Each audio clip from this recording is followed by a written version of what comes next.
The morning of May 29th, 1453, began with a silence that felt unnatural. For 7 long weeks, the defenders of Constantinople had lived under the constant thunder of cannon fire. But just before sunrise, the great Ottoman cannons stopped. To many people in the city, this sudden quiet felt more frightening than the sound of war. It was the kind of silence that comes only moments before something breaks forever. From high on the battered walls, soldiers, exhausted, wounded, hungry, looked down at the massive Ottoman army. Torches created rivers of orange light. Tens of thousands of soldiers stood ready.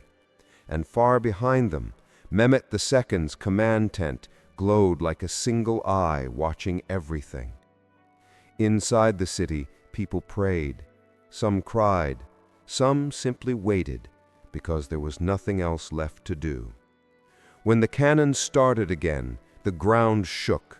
The old walls, which had survived earthquakes, sieges, and centuries of storms, began to crumble.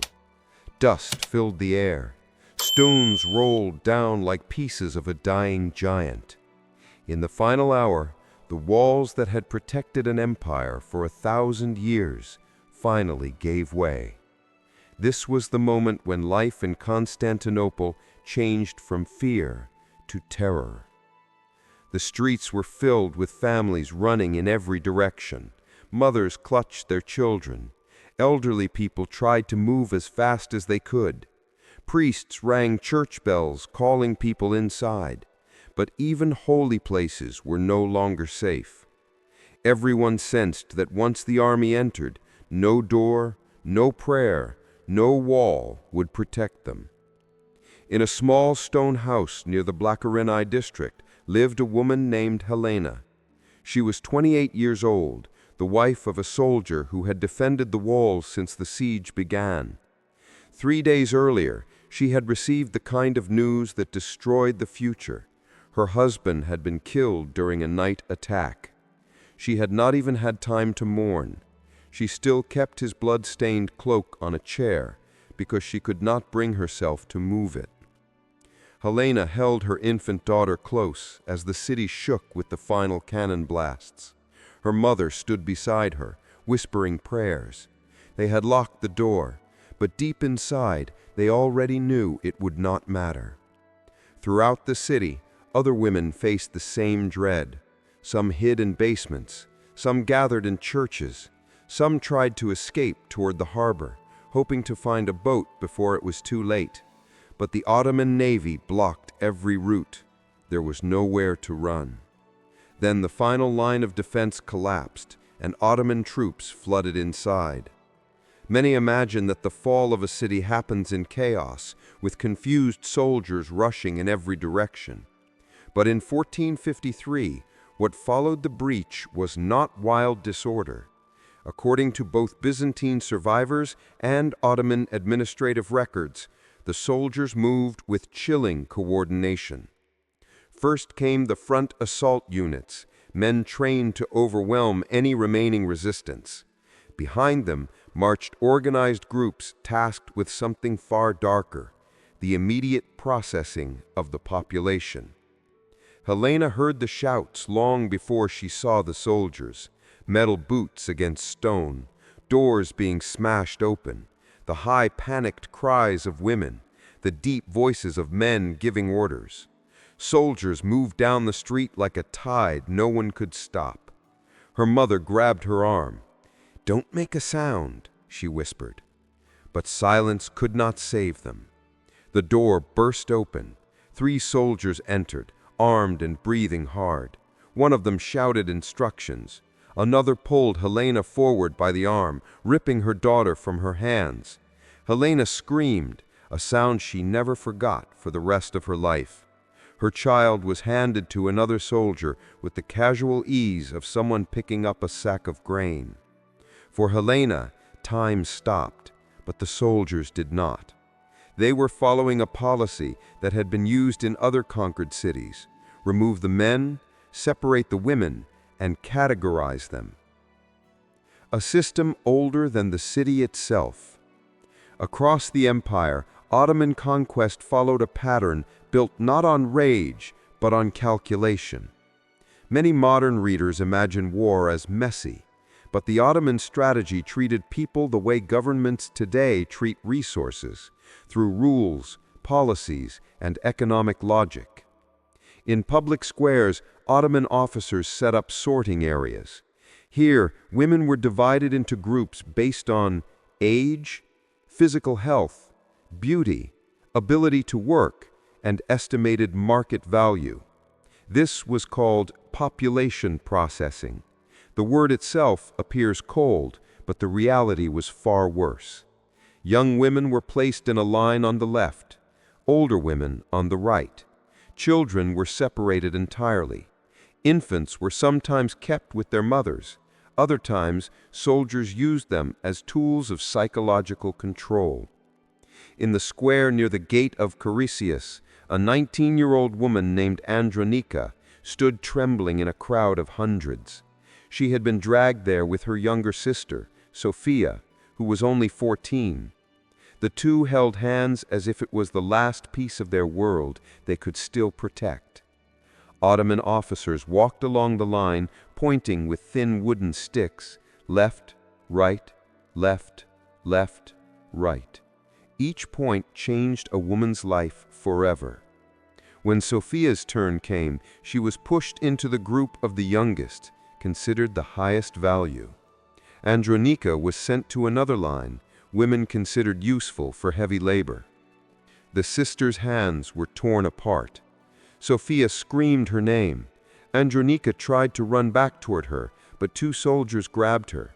The fear on her face was not only fear of captivity, it was fear of being erased, of losing even the people who shared her memories. This sorting process had been perfected over many campaigns. It was designed to destroy family bonds in minutes. Ottoman commanders understood something brutal. A person who has lost everything, family, identity, hope, is easier to control. Ottoman administrative records from later centuries reveal a terrifying truth. The empire treated human lives like assets. Just as they counted horses, grain, or metal, they counted girls aged 12 to 25, children suitable for labor, women suited for domestic work, boys old enough to resist, widows of fallen soldiers. The younger the woman, the higher her recorded value. Some lists ranked women the way merchants ranked agricultural products. This was not madness, it was math, and that cold logic made it even more frightening. By noon, Constantinople was filled with smoke, screams, and marching feet. Some women tried to flee into churches, hoping for sanctuary. But even inside the Hagia Sophia, thousands were sorted, separated, and taken under guard. Historical narration often focuses on the military moment, the victory, the cannon fire, the soldiers scaling the walls.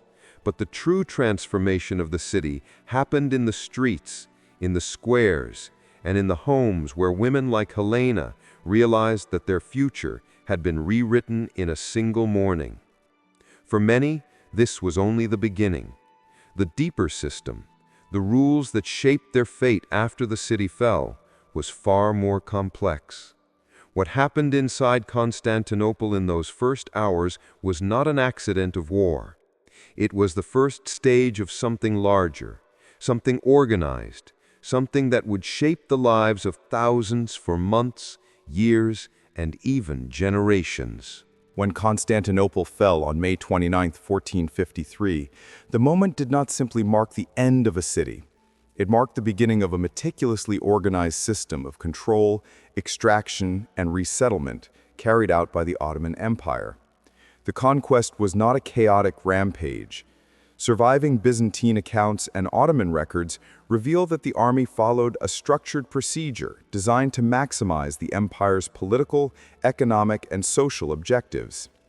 Within hours of the breach, Ottoman officers began a process historians later termed population processing.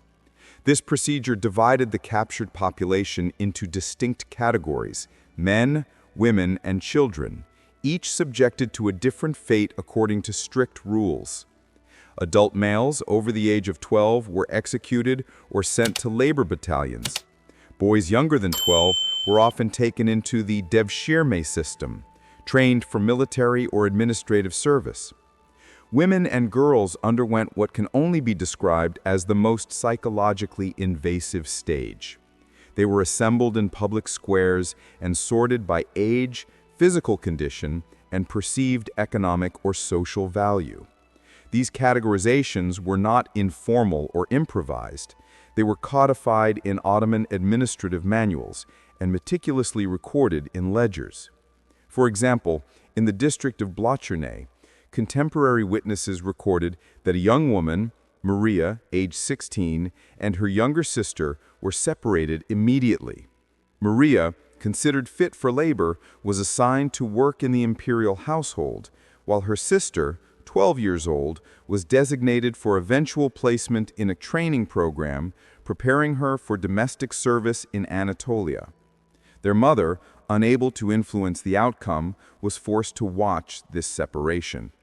This psychological trauma, designed to break the spirit of the remaining population, was a consistent feature across conquered cities. Ottoman conquest was often measured not only by territory gained, but by the number and type of captives secured. Administrative efficiency was paramount. Ships leaving Constantinople were filled with human cargo alongside goods like silk, spices, and precious metals. Ledgers listed every person with precise details: age, gender, health status, and economic value. One record, for instance, might read, 20 females, aged 14 to 18, healthy, prime condition, 12 males, 10 to 12 years, 50 bolts of silk, 40 pounds of pepper. This level of bureaucratic documentation indicates that the system was deliberate. Women were treated as assets within a larger imperial framework. High-value captives were destined for elite households or harems. Others were distributed among soldiers or sent to labor in provincial towns. Young women, typically aged 14 to 25, were considered the most valuable category. They were often assigned to imperial institutions where their labor, domestic skills, or reproductive potential could be utilized. Women aged 25 to 40, considered past the peak of reproductive value, were allocated primarily for manual labor or lesser households. Women over 40 were sometimes executed alongside males, their maintenance deemed uneconomical. Children were another critical element in this system. Boys under 12 were incorporated into the devshirme program, trained for administrative and military roles, while girls were placed into preparatory programs to serve in domestic or religious functions within the empire. Historical sources suggest that mortality among the youngest was high, both due to harsh conditions during transport and systematic neglect intended to control the population. The psychological dimension of these procedures was as deliberate as the physical separation. Mothers were forced to observe their children assigned to different fates. Families were torn apart publicly, reinforcing the absolute power of the conquerors. Some captives were told their relatives were dead even when they were alive, ensuring submission through despair. An example recorded in a Byzantine chronicle describes a woman named Helena, who witnessed her daughter being assigned to imperial service while she herself was designated for labor. Soldiers enforced compliance with precision. Resistance often resulted in immediate punishment, not just for the individual, but for those around them. The goal was clear: to eliminate hope, individuality, and the possibility of organized resistance. The Ottoman system of human capture served both economic and strategic purposes. Captives were considered a form of wealth, and their distribution was directly tied to rewards for commanders and soldiers. Senior officials were evaluated based on the number and quality of captives secured, creating a powerful incentive to target civilian populations. This practice not only supplied labor and human resources, but also created a psychological deterrent for other cities. Many urban centers surrendered quickly upon learning the outcomes of earlier conquests, avoiding destruction and violence by complying with Ottoman demands. Furthermore, the empire developed a sophisticated infrastructure to manage these populations. Maritime vessels were modified to transport human cargo safely. Records of births, deaths, and transfers were maintained in central administrative offices. This level of planning demonstrates a remarkable bureaucracy capability, turning the spoils of war into an organized system of social and economic exploitation. While most sources are administrative, a few personal accounts survive. A girl referred to in records as Anna, aged 15, was taken from her home near the Theodosian walls. She described being placed in a public square, where soldiers separated her from her mother and younger brother. Historical analysis suggests Anna's story was typical. The trauma of separation, the categorization by age and physical condition, and the forced journey to Anatolia or the imperial city were standard experiences for thousands of girls. Such accounts, though sparse, provide insight into how Ottoman conquest functioned at the human level. Women and children were not incidental casualties. They were central to the empire's administrative, military, and economic strategies. The fall of Constantinople illustrates the intersection of military conquest and administrative precision. It challenges modern perceptions that pre-modern warfare was unorganized or chaotic. Instead, the Ottoman approach shows how conquest could be highly bureaucratic, with systematic methods designed to maximize control over conquered populations. Historians today view the population processing and human categorization as a crucial element of Ottoman statecraft. The empire's ability to integrate, redistribute, and exploit captured populations enabled its expansion across 3 continents for over 6 centuries. The events in Constantinople serve as a historical model for understanding both the efficiency and the cruelty of imperial administration in the pre-modern world. By examining individual experiences alongside administrative records, one gains a fuller understanding of the human impact of conquest. Helena, Maria, and Anna, whether recorded by chroniclers or reconstructed through historical analysis, represent thousands of women whose lives were determined by policy rather than choice. Their stories provide a window into the systematized mechanisms of control that followed the fall of Constantinople and shaped the lives of countless individuals for generations. When the Ottoman forces breached Constantinople's walls, the first group to face systematic selection were the men. Byzantine and Ottoman records describe a chillingly organized process. Adult males over the age of 12 were executed or enslaved.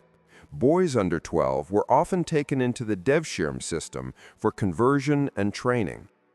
Unlike the chaos often associated with medieval sieges, this was not spontaneous brutality.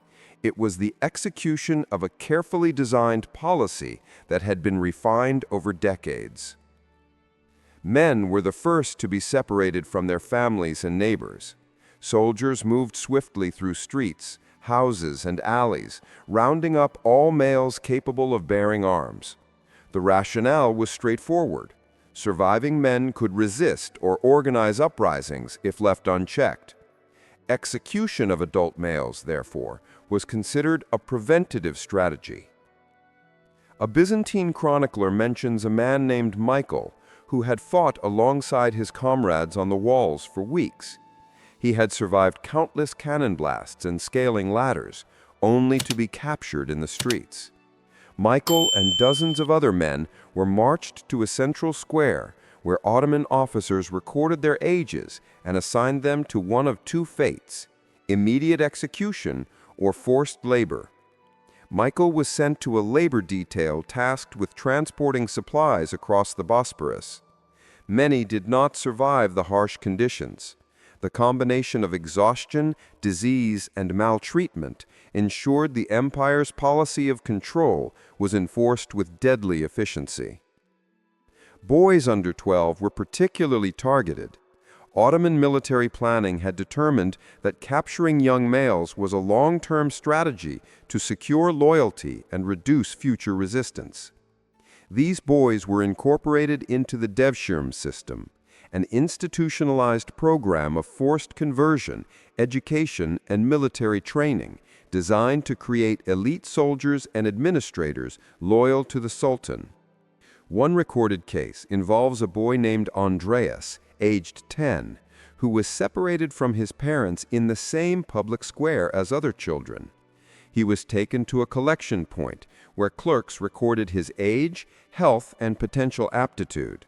Later, he would be assigned to a training regiment far from his home, converted to Islam, and groomed for service in the imperial army. The psychological impact on children like Andreas was profound. Torn from family, faith, and familiar surroundings, they were compelled to adopt a new identity under the threat of punishment or death. Historical records show that boys were carefully evaluated for intelligence, physical fitness, and potential for military or administrative service. The Ottoman bureaucracy maintained detailed ledgers of these recruits, reflecting a remarkable level of administrative control. This system allowed the empire to replenish its ranks while simultaneously weakening conquered communities by removing the next generation of leaders. The separation of men and boys was not only a military tactic, it was also psychological warfare. Families forced to watch the sorting and removal of male members experienced profound trauma. Mothers, wives, and sisters were made to witness the deaths or forced conscription of their relatives. This calculated cruelty served to weaken communal resistance and instill obedience among the surviving population. A historian documenting the fall of Constantinople notes that in one district alone, hundreds of women witnessed their husbands executed or taken to labor battalions.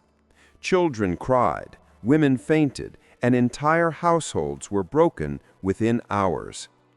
By turning family separation into an observable process, the Ottomans achieved a level of psychological control that reinforced their conquest without requiring continuous military enforcement. The surviving men and boys were integrated into the empire in ways that served its economic and administrative needs. Adult males could be assigned to construction projects, agricultural labor, or military service, often in regions far from their original homes. Boys trained under the devshirme system would become janissaries, occupying some of the most elite and influential positions within the Ottoman administration. The janissary system in particular reflected a dual purpose. It created a loyal military force and simultaneously weakened conquered regions by removing potential opposition. Boys were educated, indoctrinated, and disciplined according to strict rules, ensuring their loyalty to the Sultan above any allegiance to their original community. Historical evidence shows that the empire maintained rigorous records of each recruit, including health, skills, and performance metrics, an administrative approach almost unprecedented in contemporary Europe. One striking feature of the Ottoman approach was the level of bureaucratic precision. Officials maintained registers of every male taken during a conquest. These records were organized by age, location, physical condition, and suitability for labor or military service. Ship manifests included human cargo alongside goods like spices, textiles, and metal.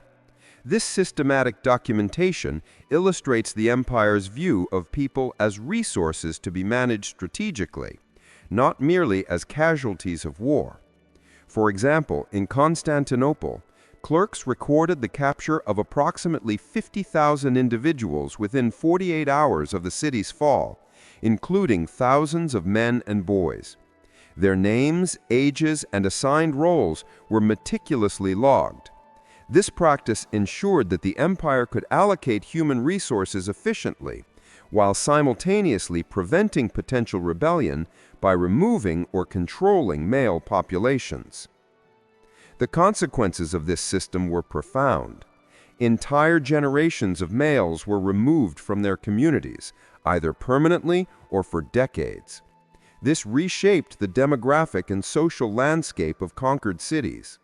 Families were permanently altered, local leadership structures were disrupted, and social cohesion was weakened. Historians also note that the removal of young males created a lasting psychological impact on the surviving population. Women who lost husbands, sons, or brothers experienced not only grief, but also enforced vulnerability.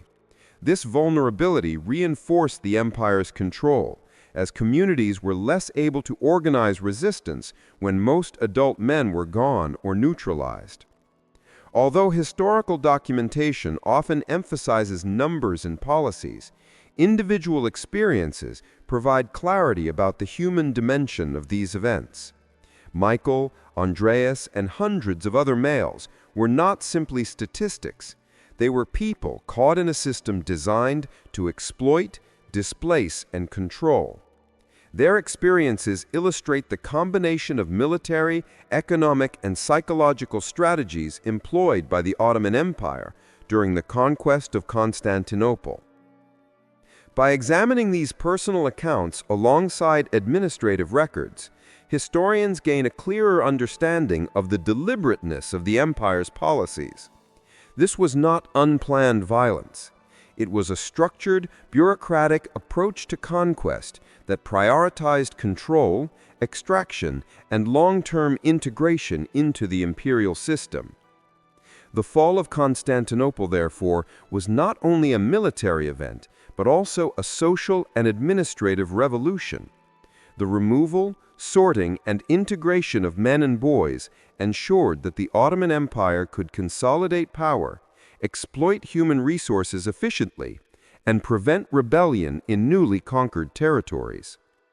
By focusing on the experiences of individual males alongside the broader systemic practices, we see a clear picture of the empire's strategy: calculated, organized, and ruthlessly effective. This understanding sets the stage for examining the fate of women and girls, who faced an equally systematic but differently structured set of policies that would shape the social and cultural history of the empire for centuries.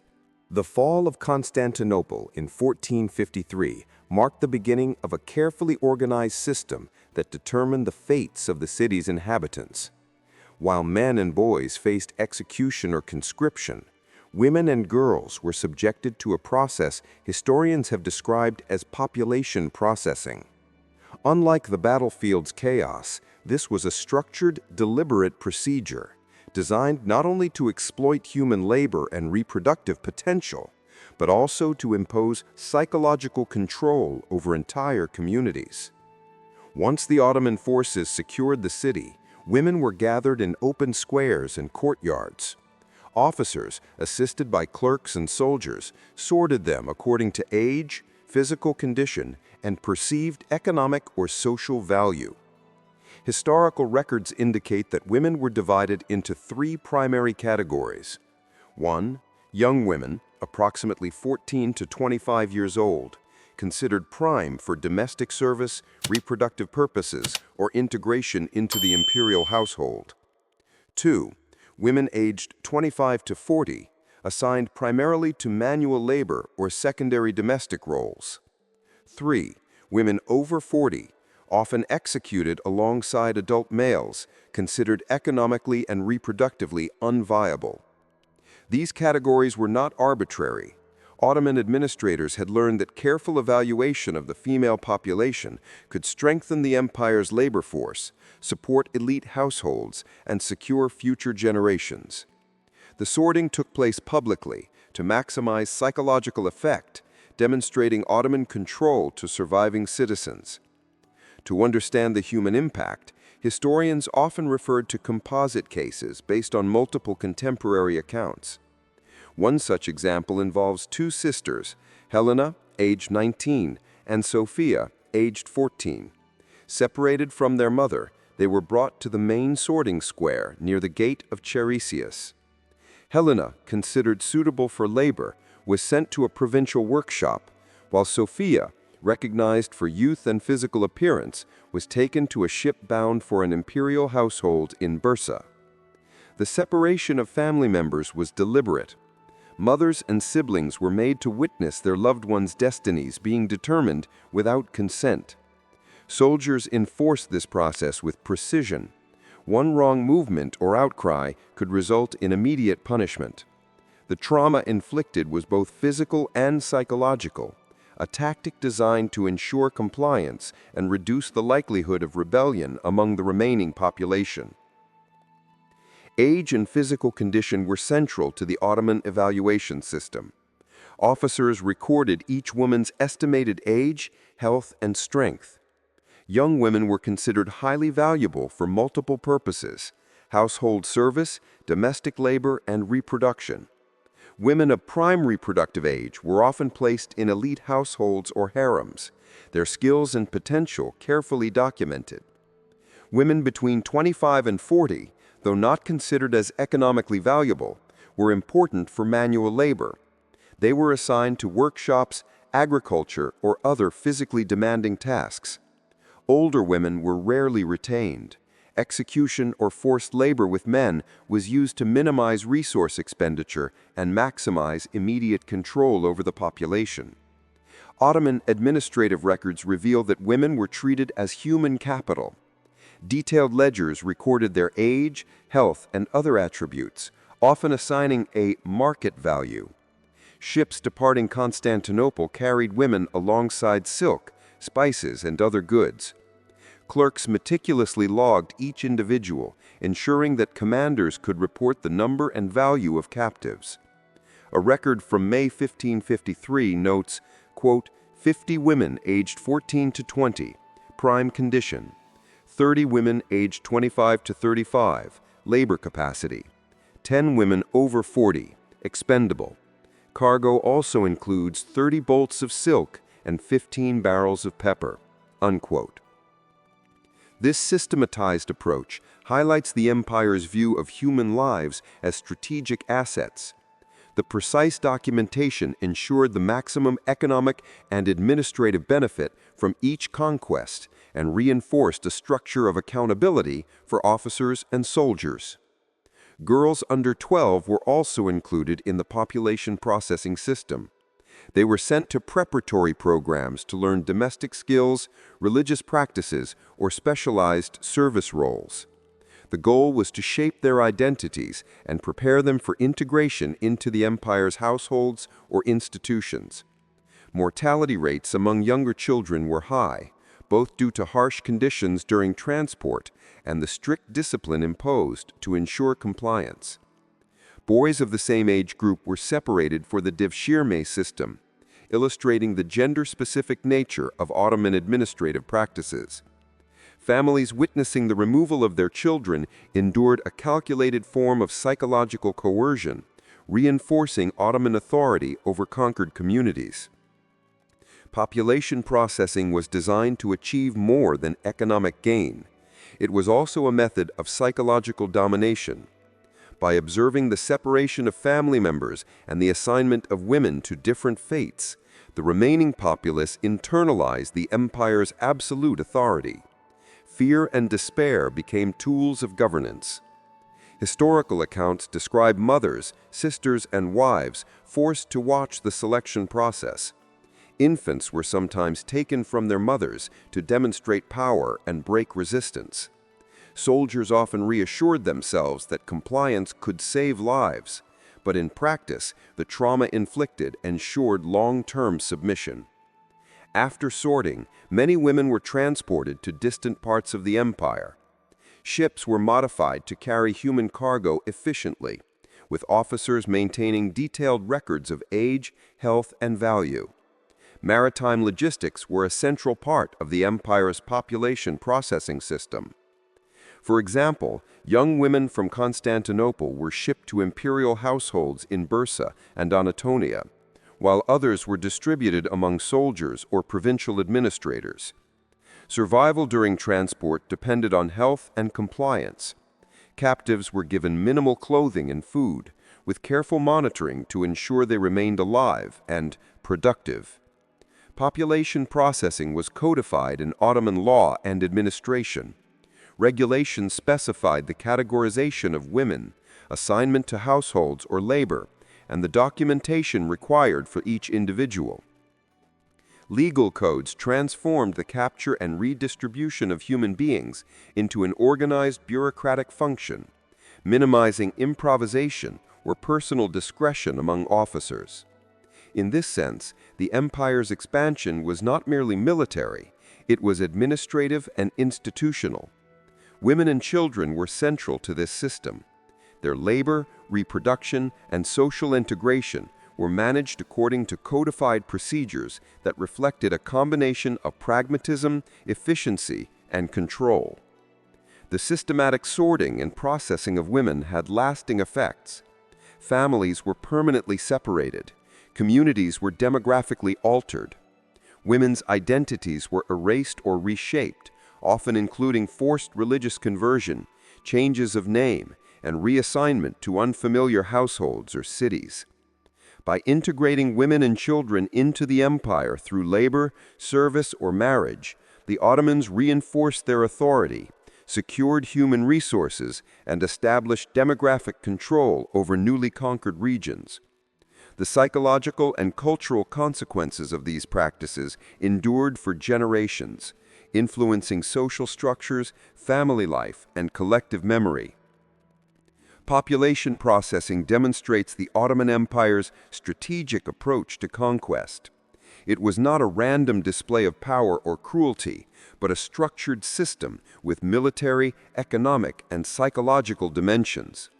By understanding the fates of women and children alongside administrative records, historians gain insight into the empire's ability to consolidate control, extract value, and reshape societies across centuries. The experiences of Helena, Sophia, and countless other women illustrate the human reality behind these policies. Their lives were determined by meticulous planning, bureaucratic record-keeping, and a system designed to ensure compliance, obedience, and productivity. Once women and children had been sorted and transported to their designated locations, a new stage of Ottoman control began.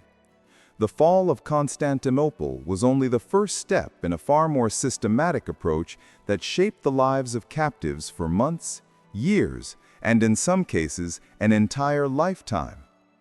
Captivity was not haphazard. It was structured, bureaucratic, and designed to integrate individuals into the empire while minimizing resistance. Upon arrival in Ottoman cities such as Bursa, Ankara, or Edirne, captives were registered meticulously. Clerks recorded their age, health, skills, and reproductive potential. Women were often stripped of their original clothing and given garments indicating their new status. Names were sometimes changed, reflecting the empire's intent to erase former identities and impose a new social order. For example, a young woman named Sophia, separated from her sister Helena during the fall of Constantinople, arrived in Bursa at age 14. Her registration record noted her age, physical health, and suitability for domestic service. The name Sophia was retained for administrative purposes, but she was expected to adopt new religious and cultural norms. This process was standard for young women who were gradually absorbed into the social and economic machinery of the empire. Women and girls were assigned to households, workshops, or imperial institutions according to their classification. High-value captives, young, healthy women, were often placed in elite households or imperial harems. Others, considered suitable for labor rather than domestic or reproductive purposes, were assigned to workshops, agricultural estates, or service roles in provincial towns. These assignments served multiple purposes. Economically, captives provided essential labor. Politically, their placement in households or military units reinforced Ottoman authority in the city and surrounding regions. Socially, the integration of captives disrupted local cultural continuity and weakened potential opposition by embedding outsiders into communities with clear lines of control. Religious and cultural transformation was central to integration. Captives were often required to convert to Islam, sometimes through instruction combined with ritualized public ceremonies. Conversion was not only a spiritual requirement, but also a legal and administrative necessity, ensuring loyalty and compliance within the empire. Historical records suggest that women underwent structured training in domestic skills, etiquette, and religious practices. Girls were taught household management, cooking, weaving, and other crafts necessary for their assigned roles.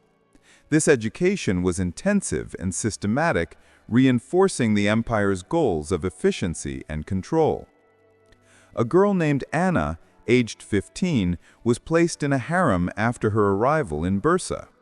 She learned new customs, prayers, and domestic tasks while being closely monitored. The combination of supervision, instruction, and isolation from her previous life effectively shaped her identity according to imperial expectations.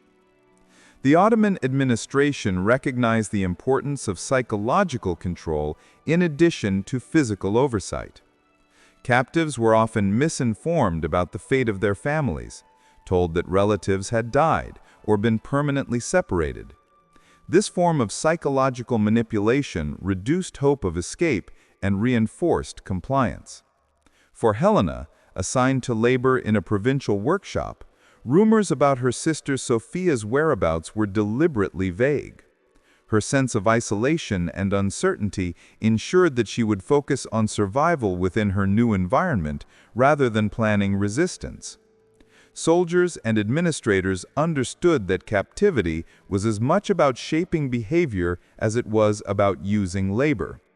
High-value young women were sometimes incorporated into the empire's reproductive strategies. Those placed in imperial households or harems were expected to bear children who could serve political, social, or military purposes.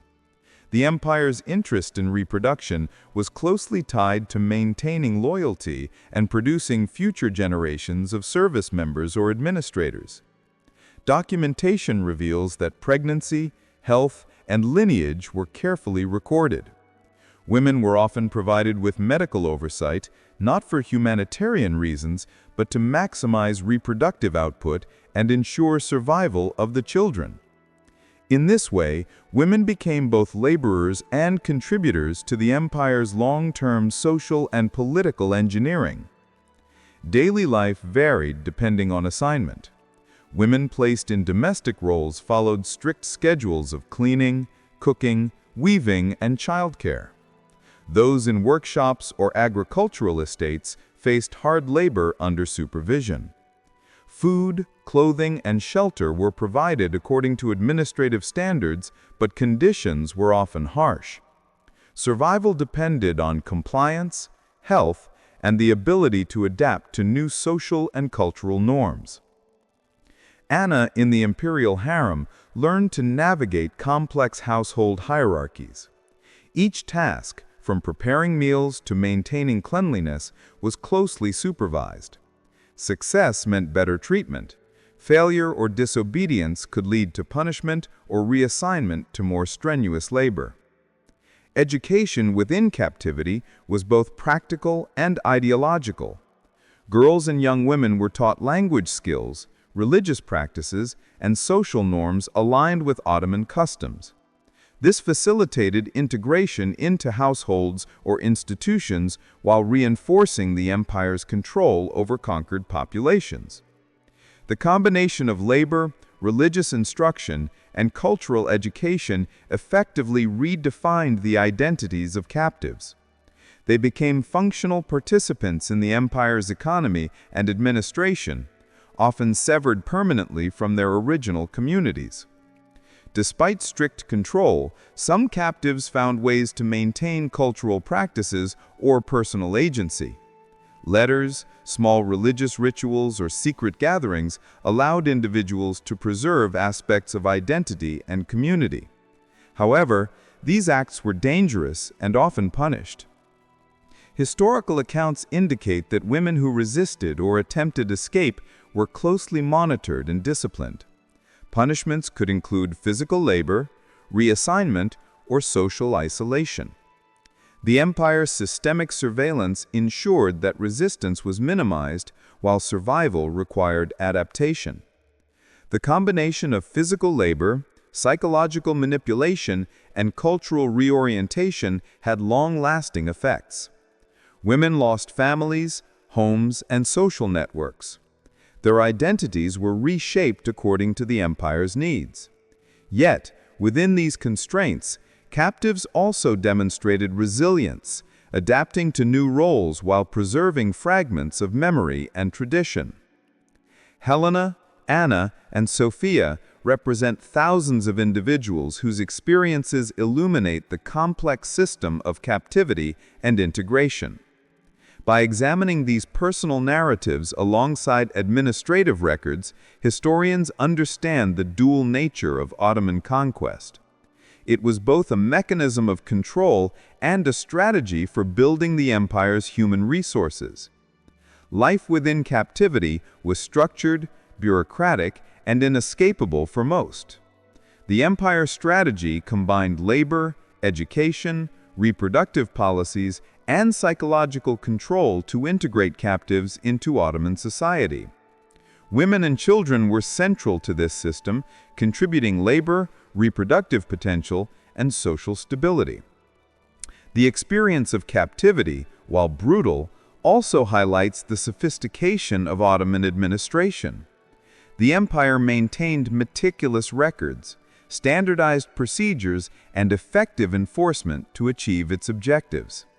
The human cost was immense, yet the system exemplifies the calculated nature of Ottoman expansion and consolidation.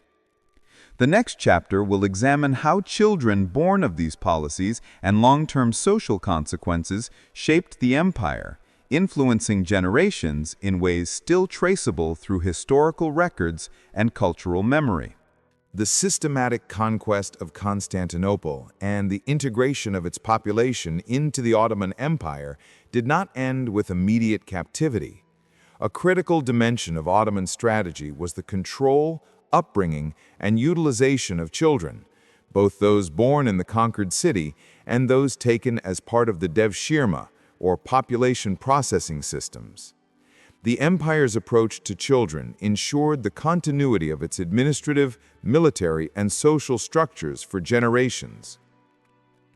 Boys taken from Constantinople and other conquered territories were placed into the devshirme, a structured system designed to train them for military or bureaucratic service.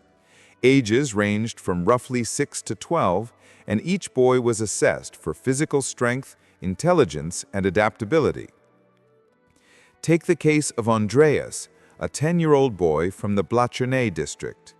Separated from his family during the fall, Andreas was brought to a collection center where clerks recorded his age, health, and potential skills. Later, he was sent to a training regiment far from his home. Over the next several years, he was converted to Islam, taught literacy, military discipline, and administrative skills. By adolescence, Andreas was integrated into a Janissary unit, one of the empire's elite military forces. The devshirme system served multiple purposes. It created a loyal military and administrative class, removed potential male resistance from conquered regions, and ensured the empire had a steady supply of skilled, disciplined personnel. These boys became instruments of both control and expansion, demonstrating the empire's foresight in shaping future generations. While boys were trained for military and administrative service, girls were integrated into households or institutions where their labor and reproductive potential could be utilized. High-value young women, typically age 14 to 25, were placed in elite households or harems. In many cases, they were expected to bear children for members of the Ottoman ruling class. Sophia, who had been taken as a 14-year-old during the fall of Constantinople, serves as a representative example. Assigned to an imperial household, she underwent rigorous training in domestic skills and religious instruction while being closely monitored for health and reproductive capacity. Records indicate that young women like Sophia were observed and assisted by physicians to maximize their reproductive output. This practice was not only a social and economic strategy, but also a form of long-term population control, ensuring that the empire could absorb and integrate new generations from conquered populations. The integration of children into Ottoman society functioned as a form of social engineering. By controlling the upbringing, religion, and social roles of boys and girls, the empire created a population that was both loyal and productive. Children who survived captivity were effectively cut off from their original cultural identities, which weakened potential resistance in conquered territories and reinforced Ottoman authority. Historical sources indicate the children were assigned to specific households or units based on their skills and perceived value. Boys destined for administrative service learned literacy, numeracy, and legal principles, while those trained for military roles received physical and tactical instruction. Girls were trained in domestic management, weaving, and other skills necessary for service. Over time, these children became fully integrated into Ottoman society, often losing all direct ties to their families and original communities. The psychological impact on children was profound. Boys like Andreas faced separation from parents, conversion to a new faith, and intense physical and mental training. Girls like Sophia were forced to navigate unfamiliar social hierarchies, adopt new religious and cultural identities, and comply with reproductive expectations. Historians note that children internalized the trauma of family separation, loss, and forced adaptation. For many, survival required a careful balance of obedience and resilience. The empire's officials understood that controlling the youngest members of society had long-term benefits. Children who adapted became loyal, productive, and unlikely to rebel. Children were central to the Ottoman Empire's economic and administrative planning. Boys trained in the devshirme system supplied skilled labor from military and bureaucratic roles, reducing the need for external recruitment and strengthening state institutions. Girls provided labor, domestic service, and reproductive continuity, ensuring that households and elite institutions had sufficient human resources. By systematically integrating children, the empire maintained detailed records of births, assignments, health, and skills. These records allowed administrators to track the productivity and compliance of populations, demonstrating a level of bureaucratic precision unmatched in contemporary Europe.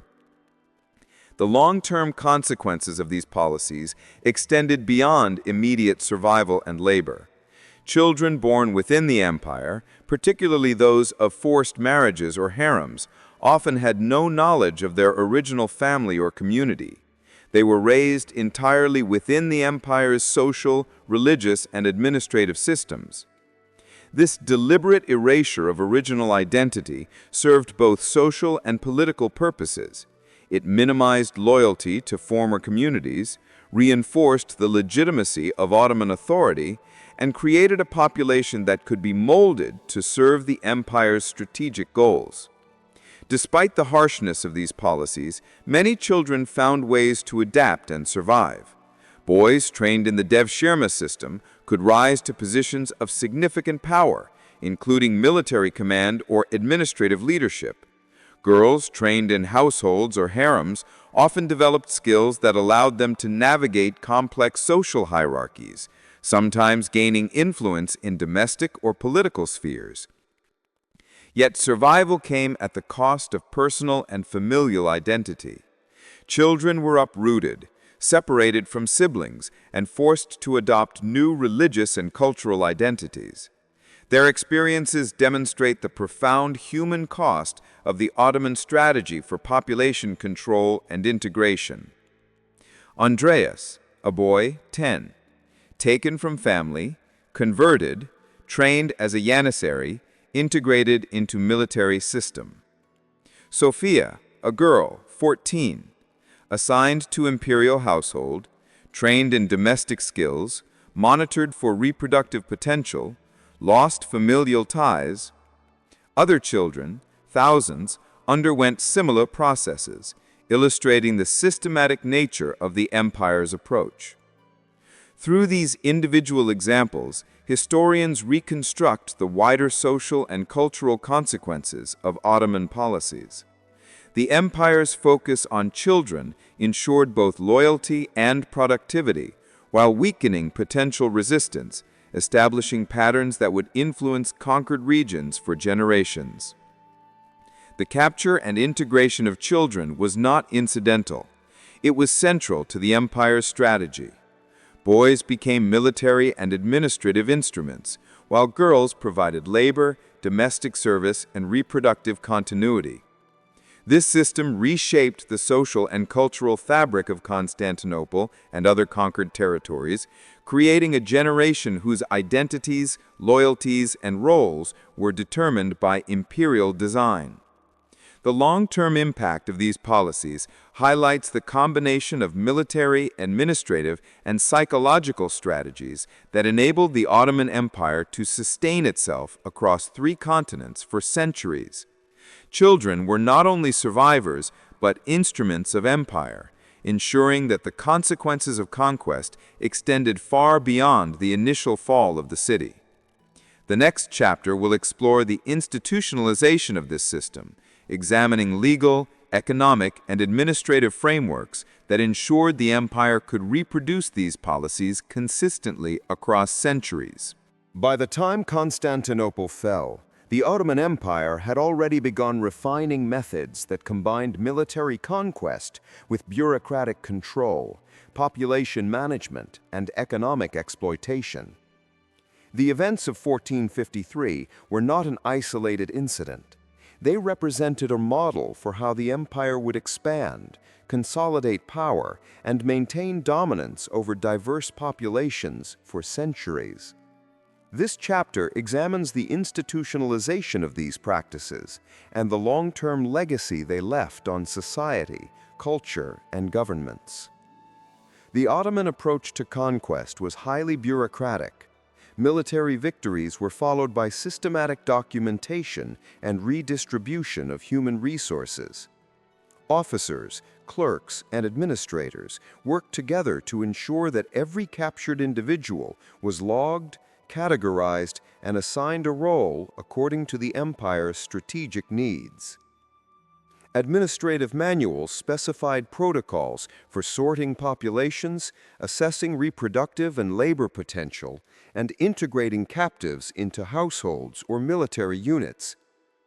These manuals were constantly refined to ensure efficiency and minimize disorder. A clerk in Constantinople noted in a ledger, "Today, 45 males over 12 years have been executed, 120 boys taken for training, 60 females aged 14 to 20 prepared for household assignment, and 25 women over 40 have been disposed of according to regulation. All entries logged for central reporting." Such records demonstrate that human lives were treated as assets within a comprehensive bureaucratic system. Every conquest became an opportunity to replenish labor, consolidate administrative control, and reinforce the empire's social hierarchy. The Ottoman legal system transformed military conquest into a framework of rules and procedures. Population processing, forced conscription, and reproductive integration were codified as legal practices. For women, the legal framework dictated classification by age and condition, assignment to households, and reproductive obligations. For boys, devshirme conscription and subsequent training were legalized and regulated. Men who survived the initial conquest could be assigned to labor battalions or integrated into the military. By embedding these practices in law, the empire ensured uniform implementation across its territories. Officers could carry out policies without improvisation, and the empire could sustain these practices for generations. Legal codification also reinforced the perception that these actions were legitimate, reducing dissent and normalizing what modern observers might consider atrocities. Captured populations became part of the empire's economic system. Women and children provided labor for households, workshops, and agricultural estates.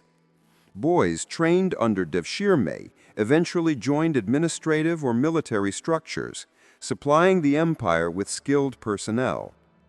Records indicate that the value of captives was carefully assessed and logged alongside commodities such as silk, spices, and metals. Ships transporting captives maintained manifests listing human cargo in the same way as other trade goods. This economic integration demonstrates the empire's sophisticated approach to conquest. People were both subjects and resources, their labor and potential exploitation carefully optimized. Beyond administration and economy, the Ottoman system institutionalized psychological control. Public sorting, family separation, and forced conversion served to weaken communities and enforce submission. Witnesses to these procedures internalized fear and obedience, ensuring that conquest extended beyond the battlefield into everyday life. For example, Helena and Sophia, the sisters separated during Constantinople's fall, were now part of an empire-wide system where similar separations occurred regularly. Families observing these events internalized the lessons of compliance and submission, reinforcing Ottoman authority without constant military presence. The empire's detailed records were critical to institutionalization. Births, deaths, training, reproductive status, and household assignments were all meticulously logged. These archives allowed administrators to track human capital, manage resources efficiently, and replicate successful procedures in new territories. Such documentation also had long-term social effects. Generations were shaped by records dictating where children would be trained, who women would serve, and how families were divided. Administrative precision made the empire resilient and capable of sustained expansion over centuries. The Ottoman approach to conquest reshaped social structures across conquered regions.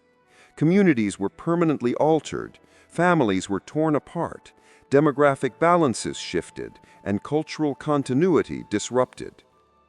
Women and children's experiences during and after conquest influenced societal norms, gender roles, and family structures for generations. Despite these hardships, adaptation and resilience emerged. Boys trained under devshirme sometimes rose to high-ranking military or administrative positions. Girls integrated into households developed skills that allowed influence within social hierarchies. Yet these successes occurred within an overarching framework of control, loss, and identity transformation. Individual experiences reveal the human dimension of institutionalization. Helena, assigned to labor, forced to abandon her family, integrated into provincial economy. Sophia, placed in an imperial household, subjected to reproductive policies, cultural and religious reorientation. Andreas, taken as a boy, trained in the Janissary system, integrated into military elite. These paces illustrate how policies were not abstract. They shaped lives, dictated social roles, and ensured compliance. The combination of bureaucracy, law, and documentation exemplifies the empire's sophisticated approach to conquest. The institutionalization of conquest extended beyond individual cities like Constantinople. The empire replicated these strategies across the Balkans, Anatolia, the Middle East, and North Africa. Conquests became predictable, sustainable, and self-reinforcing. Captured populations were absorbed into the empire's social, economic, and military systems. This systematic approach allowed the Ottoman Empire to govern vast territories with limited disruption, maintain loyalty among diverse populations, and create social structures aligned with imperial objectives.